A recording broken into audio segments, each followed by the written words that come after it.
Hello student, मैं हूं RD Singh. स्वागत है आप लोगों का आपके YouTube channel RDS coaching classes में। आज के इस वीडियो में हम class 10 NCERT math chapter 6 exercise 6.2 का क्वेश्चन नंबर 7, 8, 9 और 10 को सॉल्व करेंगे। तो आइए देखते हैं क्वेश्चन नंबर 7। प्रमेय 6.1 का प्रयोग करते हुए सिद्ध कीजिए कि एक त्रिभुज की एक भुजा के मध्य बिंदु से होकर दूसरी भुजा के समांतर खींची गई तीसरी रेखा को समद्विभाजित करती है।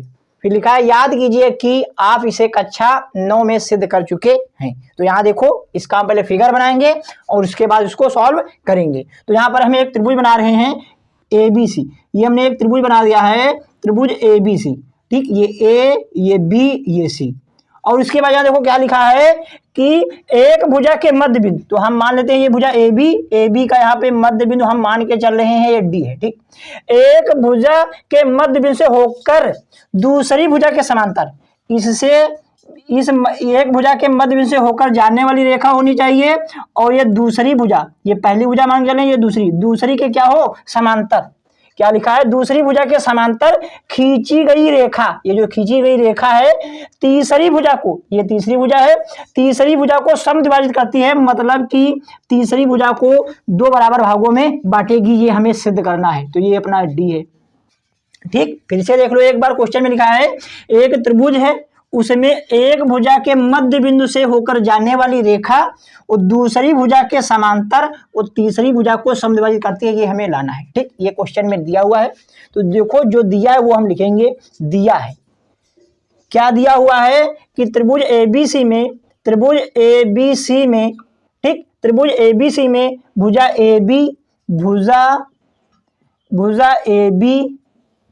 AB का मध्य बिंदु क्या है, D है। मध्य बिंदु D है। तो इस बात का मतलब क्या है, इसका मतलब है ये जो AB का मध्य बिंदु D है, तो ये जो D है AB को दो बराबर भागों में बांटेगी, क्योंकि ये क्या है, मध्य बिंदु है।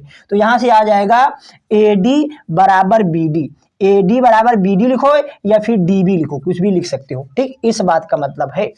और एक चीज दी हुआ है, क्वेश्चन में दिया हुआ है ये जो रेखा गई है ये दूसरी भुजा के समांतर है। मतलब कि DE समांतर BC, ये हमें दिया हुआ है। ठीक, उसके बाद हमें सिद्ध क्या करना है, सिद्ध करना है ये जो रेखा गई हुई है ये तीसरी भुजा को समद्विभाजित करती है। क्या करती है, समद्विभाजित करती है। मतलब कि दो बराबर भागों में बांटती है। दो बराबर भागों में कब कटेगी, ये कब बटेगी, जब ये E जो है AC का क्या होगा, मध्य बिंदु। हमें सिद्ध करना है क्या कि AC का मध्य बिंदु क्या है, E। इसका मतलब क्या है, जब ये मध्य बिंदु होगा तो ये रेखा क्या होगी, समद्विभाजित हो जाएगी। मतलब कि ये जो AB भुजा है ये क्या हो जाएगी, समद्विभाजित। मतलब कि AE बराबर EC अगर ले आए तो पता चल जाएगा ये जो DE है AC को समद्विभाजित करता है। ठीक, अब यहाँ इसको हम सॉल्व करेंगे। क्या करेंगे, सॉल्व करेंगे। तो अच्छे से देखो, त्रिभुज ABC में क्या दिया हुआ है क्वेश्चन में, DE समांतर BC। देखो दिया हुआ नहीं दिया, DE समांतर BC। तो यहाँ लिखेंगे हम, जो यहाँ पे आ जाएगा अपना, क्या आ जाएगा, यहाँ पे थेल्स प्रमेय लग जाएगी। क्या लग जाएगी, थेल्स प्रमेय। थेल्स प्रमेय क्या होता है, थेल्स प्रमेय होती है जब एक भुजा के समांतर कोई दूसरी रेखा खींची जाती है तो ये जो रेखा है अन्य दो भुजाओं को एक ही अनुपात में विभाजित करती है। मतलब कि यहाँ पे आ जाएगा AD बटे BD और ये AE बटे EC। ये क्यों आया है, क्योंकि हमें दिया हुआ है, क्या दिया है कि DE समांतर क्या दिया हुआ है, BC। ठीक, ये हमें दिया हुआ है। अब उसके बाद यहाँ देखो, उसके बाद अच्छे से देखो क्वेश्चन में AD बराबर BD में दिया है। जहां पर AD होगा वहां पे क्या रख देंगे, BD। तो अच्छे से देखो, इसको हम माने समीकरण 1 और ये जो AD है बराबर BD है इसको मान लेते हैं समीकरण 2। यहाँ लिख देंगे दिया है, क्या है, दिया है। ठीक, और उसके बाद ये आया कैसे, ये थेल्स प्रमेय से आया है। तो ये चीज हम यहाँ पे लिख सकते हैं क्या, त्रिभुज ABC में DE समांतर BC, यहाँ पे लिख देना दिया है। यहाँ पे क्या लिख दो, दिया है ये वाली बात यहाँ हमने लिख दिया है, और ये वाली बात यहाँ पे क्या लिख देंगे, थेल्स प्रेमिस। क्या लिख देंगे, थेल्स प्रेमिस। जो प्रेमिस 6.1 है जो हमने प्रूव कराया था वो इससे आया है, ठीक, थेल्स प्रेमिस। अब ये भी दिया हुआ है क्वेश्चन, अब अच्छे से देखो, जहां पर एडी है वहां पे हम क्या रख देंगे, बीडी। तो यहाँ पे देखो रखते हैं, ये एडी है, यहाँ पे लिख दिया बीडी बटे बीडी, ठीक, बराबर ये आ गया है एई बटे ईसी, ठीक, ये कैंसिल हो जाएगा। तो यहाँ पे देखो इधर लिखते हैं तो इधर बच जाएगा 1 बराबर एई बटे ईसी, एई बटे ईसी। अब यहाँ पर हम क्रॉस मल्टीप्लाई करा देंगे तो अपना क्या आ जाएगा, ईसी बराबर एई, ईसी बराबर एई, ये देखो ईसी बराबर एई लिखो, या फिर एई बराबर ईसी, या फिर एई बराबर ईसी। अब यहाँ देखो यही तो हमें लाना था, हमें यही तो सिद्ध करना था, एई बराबर ईसी। जब एई बराबर ईसी आ गया है तो इससे पता चल रहा है जो डीई है एसी को समद्विभाजित करता है, ठीक, यही बात हम यहाँ पे लिख देंगे, ये जो लिखा है जो तीसरी भुजा को समद्विभाजित करता है, या फिर यही लिख दें हेंस प्रूव्ड, हेंस प्रूव्ड। इसका मतलब ही है ये जो रेखा डी है वो एसी को समद्विभाजित करता है क्योंकि ये बराबर आ गया है, ठीक। अब यहाँ देखो क्वेश्चन नंबर 8 लिखा है, प्रमेय 6.2 का प्रयोग करते हुए सिद्ध कीजिए कि एक त्रिभुज की किन्हीं दो भुजाओं के मध्य बिंदुओं को मिलाने वाली रेखा तीसरी भुजा के समांतर होती है, ये हमें लाना है, ठीक। तो फिर से हम यहाँ पर एक त्रिभुज बनाएंगे, त्रिभुज ABC ही लिख देते हैं, ठीक, ये अपना हो गया ए, ये है बी, ये है सी, ये हो गया त्रिभुज ABC। तो अच्छे देखो क्या लिखा हुआ है, सिद्ध कीजिए कि एक त्रिभुज की किन्हीं दो भुजाओं के मध्य बिंदु, तो ये एक भुजा ये दो भुजा मान के चल रहे हैं, ठीक, इसका मध्य बिंदु AB का मध्य बिंदु D मान रहे हैं और AC का मध्य बिंदु क्या मान रहे हैं, E। तो इनको हम मिला देंगे, ये जो हमने रेखा मिलाई है DE ये BC के समांतर है, यही हमें सिद्ध करना है, यही हमें क्या करना है, सिद्ध करना है। तो अच्छे से देखो हमें क्वेश्चन में क्या दिया है, क्वेश्चन में दिया हुआ है कि भुजा AB और AC का मध्य बिंदु क्या है, D और E है। तो यही बात हम लिखेंगे, त्रिभुज ABC में, त्रिभुज ABC में AB का मध्य बिंदु D है, क्या है, D है। तो इसका मतलब क्या हो जाएगा, जब ये मध्य बिंदु है तो ये AB को समद्विभाजित करेगा, मतलब कि दो बराबर भागों में बांटेगा। तो AD बराबर क्या आ जाएगा, BD, AD बराबर क्या आ जाएगा, BD। और उसके बाद एक और बात दी हुई है, क्या दिया हुआ है कि AC का मध्य बिंदु क्या है, E है, क्या है, E है। तो यहां से भी क्या पता चल जाएगा कि AE बराबर EC, AE बराबर EC, ये क्वेश्चन में दिया हुआ है। हमें सिद्ध क्या करना है, सिद्ध करना है, जो सिद्ध करना है वो यहाँ पर पहले हम लिख लेंगे। तो यहाँ देखो क्या लिखा है कि तीसरी भुजा के समांतर, ये जो रेखा खींचा है ये इसके क्या होना चाहिए, समांतर, मतलब कि हमें सिद्ध करना है DE समांतर BC, DE समांतर BC, ये हमें सिद्ध करना है। तो यहाँ देखो अब इसको हम सॉल्व करते हैं, तो सबसे पहले जो दिया है वही बातें हम लिखेंगे। तो ये आ जाएगा क्या, AD बराबर BD दिया हुआ है, AD बराबर BD दिया हुआ है, तो यहाँ लिख देंगे दिया है, ठीक। यहाँ देखो अच्छे से AD बराबर BD, ये जो BD है ये क्या 1 के गुणे में लिख ही सकते हैं, BD इंटू 1। तो ये जो गुणे में इधर क्या आ जाएगा, बटे में, तो ये अपना हो जाएगा AD बटे BD बराबर 1। इसको मान लेंगे समीकरण 1। ऐसा हम क्यों कर रहे हैं, क्योंकि हमें लाना है DE समांतर BC। ये कब आएगा, जब यहाँ पर थेल्स प्रमेय का जब हम विलोम लगाएंगे। थेल्स प्रमेय का विलोम क्या होता है, AD बटे BD और AE बटे EC अगर आ गया तो ठीक, तो क्या हो जाएगा, ये DE समांतर BC हो जाएगा। तो मतलब बटे में मिलाना ना, AD बटे BD लाना है, इसीलिए जो BD गुणे में थी इधर क्या रहेगा, बटे में लिया है, ठीक। गुणे में 1 लिखो या भी नहीं लिखो, ये तो 1 होता ही होता है, ठीक। और उसके बाद ये भी दिया है, क्या दिया हुआ है क्वेश्चन में, AE बराबर EC, AE बराबर EC ये भी दिया हुआ है, क्वेश्चन में दिया है, ठीक। फिर ये भी, ये गुणे में इधर क्या आ जाएगा, बटे में, तो अपना आ जाएगा AE बटे EC, AE बटे EC, यहाँ देखो अच्छे से लिख रहे हैं, EC बराबर 1, ये हो गई है समीकरण 2, ठीक। अब अच्छे देखो समीकरण 1 और 2 को अच्छे से देखो, इनके RHS बराबर हैं, इनके RHS बराबर हैं तो LHS क्या हो जाएंगे, बराबर। तो LHS बराबर हम यहाँ पर कर रहे हैं।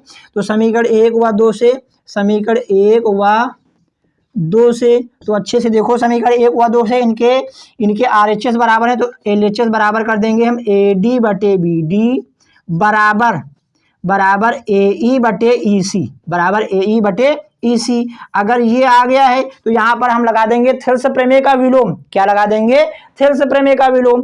थेल्स प्रमेय का विलोम से ये क्या हो जाएगा, इसके बाद हम यहाँ पर लिख रहे हैं, कहाँ लिख देते हैं, चलो इधर लिख देते हैं, इधर लिख देंगे क्या, DE समांतर BC, DE समांतर BC। ये क्यों आया है तो यहाँ साइड में लिख देना, जगह कम है, लिख देना थेल्स प्रमेय के विलोम से, थेल्स प्रमेय के विलोम से। ठीक, आप लोग इन दोनों क्वेश्चन को कॉपी करें, फिर हम क्वेश्चन नंबर 9 और 10 को सॉल्व करेंगे। अब हम देखेंगे क्वेश्चन नंबर 9। तो आइए देखते हैं क्वेश्चन नंबर 9 क्या है।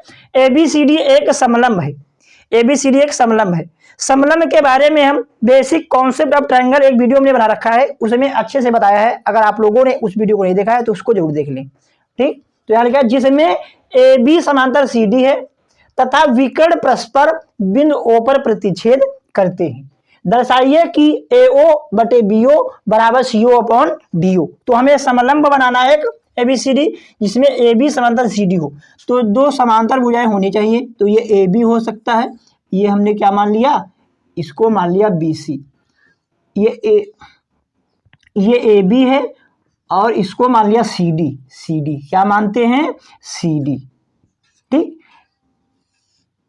तो ये हमने एक ABCD समलंब चतुर्भुज बना लिया है जिसमें AB समांतर है CD के, AB समांतर है CD के। ठीक, ये देखो लिखा है ना, AB समांतर CD तथा विकर्ण परस्पर बिंदु O पर प्रतिच्छेद करते हैं। तो इनका विकर्ण खींचेंगे, ये विकर्ण हमने मिलाया इधर, तो यहाँ पे ये बिंदु O पर मिल रहे हैं, बिंदु O पर प्रतिच्छेद कर रहे हैं एक दूसरे को। तो दर्शाइए कि ये हमें दर्शाना है, तो जो दिया है वो लिखेंगे हम, दिया में है ये सब, यहाँ आप लोगों को लिख लेना है, यहां से लेकर यहां तक।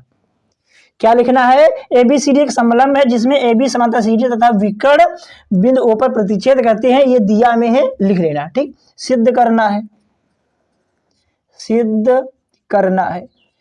करना में क्या लिखोगे, ये जो हमें दर्शाना है, जो दर्शाना है वही सिद्ध करना होता है। ठीक, तो यहाँ लिख सकते हैं अब दर्शाना है लिख दो या फिर सिद्ध करना है। ठीक, AO बटे PO बराबर CO बटे DO। ठीक, ये हमें दर्शाना है, यहाँ लिख सकते हैं दर्शाना है। ठीक,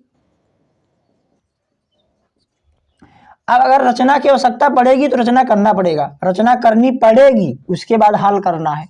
रचना क्यों हल करनी पड़ेगी, क्यों रचना करनी पड़ेगी, क्योंकि इसमें त्रिभुज तो है अपने पास, यहाँ पे हमें AB समांतर CD दिया है। ठीक, तो इसके बाद हम क्या करेंगे, AB और DC के समांतर एक रेखा हम क्या खींच लेंगे, EO, जिससे कि हम एक बार ये ट्रायंगल ले लेंगे और ये ट्रायंगल लेंगे, इसमें थेल्स प्रमेय लगा लेंगे। ऐसे तो थेल्स प्रमेय लगती नहीं। ठीक, तो यहाँ देखो हम क्या करेंगे, E और ये जो O है, ये हमने क्या यहाँ लिखा है, EO, AB समांतर CD खींचा, तो यहाँ लिख देंगे AB और CD के समांतर क्या खींचा, EO खींचा। इसका मतलब क्या है, इसका मतलब देखो AB CD के समांतर है। ठीक, ये दोनों परस्पर समांतर हैं, जो EO है ये दोनों के समांतर है, तो इसका मतलब है तीनों एक दूसरे के क्या होंगे, समांतर होंगे, ठीक। अब यहां देखो, अब हमें लाना क्या है, AO बटे BO, मतलब कि AO बटे BO, ये है AO बटे BO, ऐसे लाना है। ठीक, ये वाला लाना है, और CO मतलब ये लाना है, और DO ये लाना है। ठीक, ये लाना है। तो हम एक बार ये ट्रायंगल ले लेते हैं। कौन सा ट्रायंगल लेते हैं, ये रचना में लिखना है। ये कहाँ लिखना था, ये रचना में लिखना है। ठीक, ये वाली बात रचना में लिखना है। हल यहाँ पे करते हैं,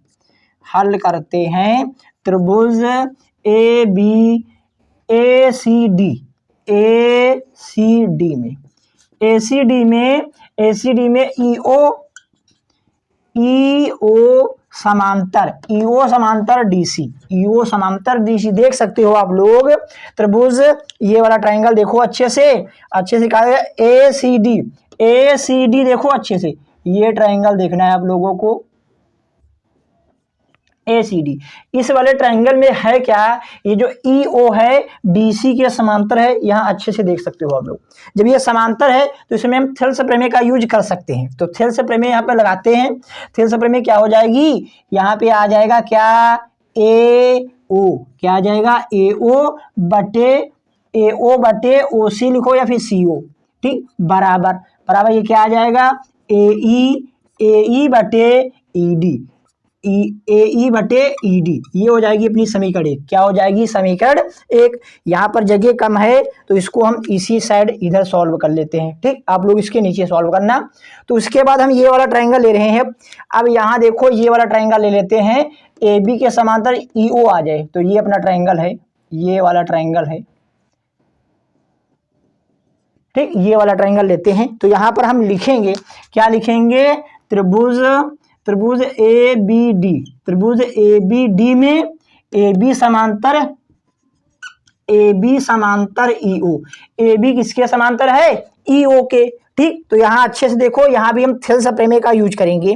तो थेल्स प्रमेय का यूज करते हैं, तो थेल्स प्रमेय यहाँ देखो क्या आ जाएगा, यहाँ इधर से देखना है, इधर से देखना क्या आ जाएगा डी ई बटे ई ए बराबर, ठीक, इधर से देखो डी ओ बटे ओ बी या फिर बी ओ, या फिर बी ओ, आप लोग चाहें तो इधर से भी ले सकते हैं ए ई बटे ई डी और इधर से बी ओ बटे ओ डी, ठीक, या फिर इस साइड से देखो, या फिर इस साइड से भी ले सकते हो, ठीक। तो यहाँ देखो अच्छे से, ये समीकरण एक देखो और इसको देखो, इसमें यहाँ देखो जो ई डी है, ये जो ई डी है हर में है, यहाँ कहाँ पे है अंश में है, तो इसको पलटना पड़ेगा, क्या करना पड़ेगा पलटना पड़ेगा। तो इसको पलटो तो क्या हो जाएगा, ये ऊपर हो जाएगा, ये अपना डी है ई डी, ये क्या है ई डी, डी ई ए, ठीक है, ई ए ही था, क्या था ई ए ही था, ठीक, जो सही लिखा था।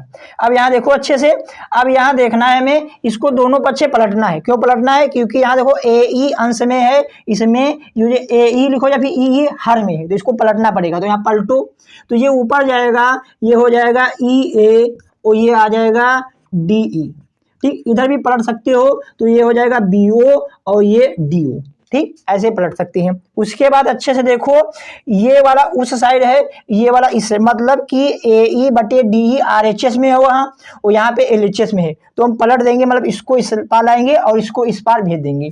या फिर आप लोग डायरेक्ट कर सकते हैं, यहाँ देखो, या फिर ऐसे कर सकते हैं, इस पार ए ओ वाला पार्ट है तो इस पार ही हम लिखेंगे, या फिर हम इधर से देख लेते हैं, इधर से देख लें, इधर से देखो, ये क्या आ जाएगा अपना, ये आ जाएगा बी ओ, इधर से आसानी पड़ जाएगा, आसान से आ जाएगा बी ओ बटे डी ओ, बी ओ बटे डी ओ बराबर, इस साइड से ले रहे हैं बी ओ बटे डी ओ, अब इधर से लेंगे बराबर क्या आ जाएगा ए ई बटे ई डी, ए ई बटे ई डी, ए ई बटे ई डी, थेल्स प्रमेय से, किससे आ जाएगा थेल्स प्रमेय से, ठीक, ये हो जाएगी समीकरण 2, ये है समीकरण 1, यहां भी लिख सकते हैं थेल्स प्रमेय, थेल्स प्रमेय से, थेल्स प्रमेय से। अब अच्छे से देखो, इस तरह से करने से आसानी से आ जाएगा। यहाँ देखो, अब एक ही बार में हमें RHS बराबर दिख रहे हैं, क्या दिख रहे हैं RHS बराबर। अगर इधर से करते हैं तो एक बार पलटना पड़ता, ठीक, उसके बाद पक्षांतर करना पड़ता, तब बराबर होता। तो ऐसे भी कर सकते हैं, चाहे इस साइड से अनुपात लो या फिर इस साइड से अनुपात ले लो, ठीक, दोनों क्या होते हैं बराबर होते हैं।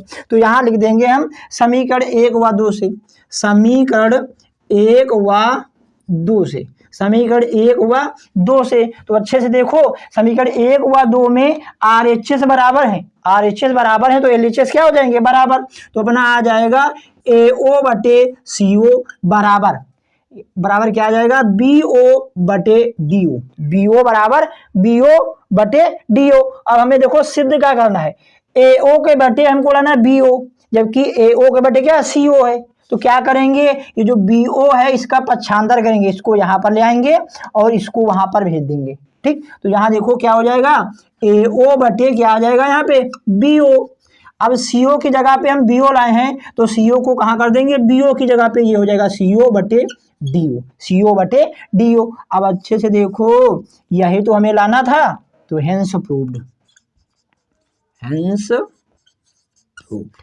ठीक, आप लोग यहाँ पर समझ सकते हैं, चाहे इस पार से अनुपात लें या फिर इस कोने से ले सकते हैं, या BO बटे DO, इधर से AE बटे ED, ठीक, इधर से भी ले सकते हैं, इससे आसान भी पड़ेगा। ठीक, अब यहाँ देखो क्वेश्चन नंबर ये 9 था, ये है क्वेश्चन नंबर 10 है। क्या है, क्वेश्चन नंबर 10, इसको सॉल्व करेंगे। तो यहाँ लिखा है ABCD, एक चतुर्भुज ABCD के विकर्ण परस्पर बिंदु O पर इस प्रकार प्रतिच्छेद करते हैं कि AO बटे BO बराबर CO बटे DO। ये क्वेश्चन में हमें दिया हुआ है, फिर हमें दर्शाना है कि ABCD एक समलंब है। हमें बताना है कि ABCD एक समलंब है, तो हम इसका पहले फिगर बनाएंगे, समलंब जैसा ही बना लेंगे।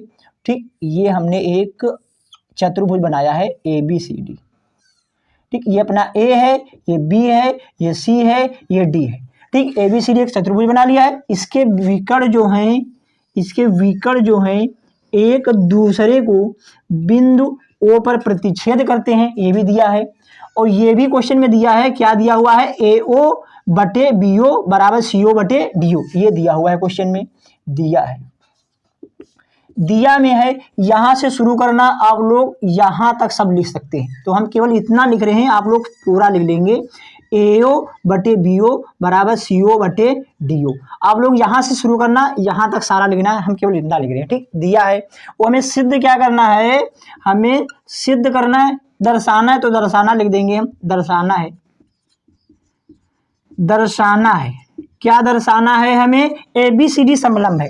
ABCD कब समलंब होगा, समलंब होता क्या है, जिसका एक भुजा युग्म समांतर हो, एक भुजा युग्म आपस में क्या हो, समांतर।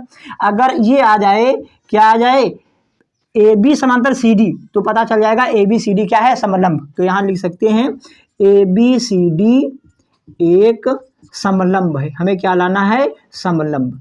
ABCD क्या लाना है, समलंब। ABCD समलंब कब आएगा, जब इसका एक भुजा युग्म क्या हो जाए, परस्पर समांतर हो जाए, CD आ जाए, तो हमें पता चल जाएगा कि ABCD एक समलंब है। तो यहाँ देखो, इसको हम सॉल्व करेंगे। उससे पहले यहाँ रचना भी कर लेते हैं। क्या कर लेते हैं, रचना। तो रचना में हम क्या करेंगे, ये जो भुजा DC है, इसके समांतर एक रेखा खींच लेंगे, जैसे यहाँ पे हमने खींचा था। तो DC के समांतर EO खींचा, DC के समांतर क्या खींचेंगे हम, EO समांतर DC खींचा। ये हमने रचना कर लिया। क्या कर लिया, रचना क्यों किया है, क्योंकि हमें थेल्स प्रमेय लगाना है। क्या लगाना है, थेल्स प्रमेय। तो अच्छे से देखो, इसमें DC और EO आ जाए, तो DC और EO इस वाले ट्रायंगल में आ रहा है, ये वाला हम ट्रायंगल यहाँ पर लगा लेंगे। ठीक, ये कौन सा ट्रायंगल है, हल में इसको सॉल्व कर रहे हैं, तो अच्छे से देखो, यहाँ पर इसको हम सॉल्व कर रहे हैं। तो ये है त्रिभुज ACD में, त्रिभुज ACD में क्या है, EO समांतर DC, EO समांतर DC, ये कहाँ है, रचना से आया। कहाँ से आया है, रचना से। ये हमने रचना किया है ना, यहाँ भी लिख सकते हो रचना से, और यहाँ भी रचना से, नहीं, यहाँ भी रचना से लिख सकते हो और यहाँ भी रचना से लिख सकते हो, क्योंकि यहाँ भी हमने रचना किया था इस वाले क्वेश्चन में। ये रचना से आ गया है, तो यहाँ पर हम थेल्स प्रमेय लगाएंगे। क्या लगाएंगे, थेल्स प्रमेय। तो ये वाला ट्राइंगल अच्छे से देखो, इसमें क्या आ जाएगा, AO बटे OC, AO बटे OC बराबर यहाँ पे क्या आ रहा है, AE, क्या आ रहा है, AE बटे ED। ये हो जाएगी समीकरण 1। यहाँ लिख देंगे थेल्स प्रमेय। क्या लिख देंगे, थेल्स प्रमेय से। और उसके बाद ये जो दिया हुआ है, इसको भी यहाँ पर हम लिख देंगे। क्या दिया हुआ है, AO बटे BO बराबर CO बटे DO। ये हो जाएगी अपनी समीकरण, या फिर अभी नहीं मानते हैं समीकरण, लिख देंगे दिया है। क्या है, ये दिया है। अब अच्छे से देखो, यहाँ AO बटे OC है, यहाँ पर AO बटे BO है, तो क्या करेंगे, इस वाले BO को CO के पास भेज देंगे, और ये CO लिखो या फिर, ठीक है, या फिर OC, और ये जो CO है इसको यहाँ BO के पास ले आएंगे। तो देखो यहाँ पे लाते हैं AO बटे क्या हो जाएगा CO बराबर ये उस पार भेज देंगे BO बटे DO। ये हमने पक्षांतर कर लिया है। ये हो जाएगी समीकरण 2। क्या हो जाएगी? समीकरण 2। अब हम समीकरण 1 और 2 को अच्छे से देखेंगे। इनके LHS बराबर हैं तो RHS क्या हो जाएंगे? बराबर। तो यही बात हम यहाँ पे लिखेंगे समीकरण 1 व 2 से। समीकरण 1 व 2 से इनके क्या हैं? इनके LHS बराबर है तो RHS बराबर हो जाएंगे। मतलब कि AE बटे ED बराबर BO बटे DO। ठीक, ये अपना आ गया है। अब इसको देखेंगे हम, ये किस ट्रायंगल में आ रहा है। तो अच्छे से देखो, AE बटे ED, AE बटे ED, ठीक है, और ये BO बटे DO। ये अपना ये वाला ट्रायंगल आ रहा है, ये वाला, ये अपना ट्रायंगल आ रहा है, ये वाला। ठीक, ये कौन सा ट्रायंगल है? ABD। ABD में ये आया है तो इससे क्या पता चला कि AB के समांतर क्या है? EO। तो यहाँ से पता चल रहा है, यहाँ से पता चल रहा है कि EO समांतर AB, EO समांतर AB, ये आ जाएगा थेल्स प्रमेय के विलोम से, थेल्स प्रमेय के विलोम से। अब अच्छे से देखो, अब अपना क्वेश्चन लास्ट है, मतलब कि आने ही वाला है। यहाँ देखो, जो EO है DC के समांतर है, ये जो EO है DC के समांतर है, ये रचना से है। ठीक, उसके बाद ये जो EO है ये AB के समांतर है। इसका मतलब ये जो EO है AB और DC दोनों के क्या है? समांतर। तो इससे क्या आ जाएगा? AB समांतर DC आ जाएगा। क्या आ जाएगा? AB समांतर DC। ठीक, तो जब AB समांतर DC हो जाएगा तो ABCD क्या होगा? अपना समलंब चतुर्भुज। क्या होगा? समलंब चतुर्भुज। तो हम यहाँ पे कहाँ पे लिखते हैं? ये जब हम क्वेश्चन को रफ कर रहे हैं, आप लोगों को क्वेश्चन तो होगा तो यहाँ पर हम लिख देंगे। यहाँ देखो क्वेश्चन को रफ कर रहे हैं तो अच्छे से देखो, ये क्वेश्चन की जगह पे हम यहाँ पे सॉल्व करते हैं। तो अच्छे से देखो, अपना क्या आया है? अपना आया है EO समांतर AB। ठीक, ये हमने लाए हैं। और ये देखो जो EO समांतर DC था, ये DC या फिर CD था। ठीक, ये रचना से था। कहाँ से? रचना से। ठीक, अब इन दोनों से पता चल रहा है कि ये जो EO है AB के समांतर भी है और ये EO है DC के समांतर है। इट इम्प्लाइज दैट, मतलब कि AB समांतर क्या हो जाएगा? CD। और जब AB समांतर CD हो गया तो हमें पता चल जाएगा कि ABCD एक क्या है? समलंब चतुर्भुज। तो यही बात हम यहाँ पे लिख देंगे, अतः ABCD एक समलंब है, एक समलंब, एक समलंब है। ठीक, यही तो हमें लाना था। ये अपना क्वेश्चन हो गया है। ये सबसे लास्ट में लिखना है, जहाँ जगह कम है तो इसलिए मैंने ऊपर लिख दिया। ठीक, आप लोग इन दोनों क्वेश्चनों को सॉल्व कॉपी करें। फिर हम अगले वीडियो में एक्सरसाइज 6.3 का इंट्रोडक्शन पार्ट कवर करेंगे। अगर आप लोगों को ये वीडियो अच्छी लगी है तो प्लीज़ हमारे चैनल को सब्सक्राइब कीजिए और इस वीडियो को अपने दोस्तों के साथ शेयर भी कीजिए।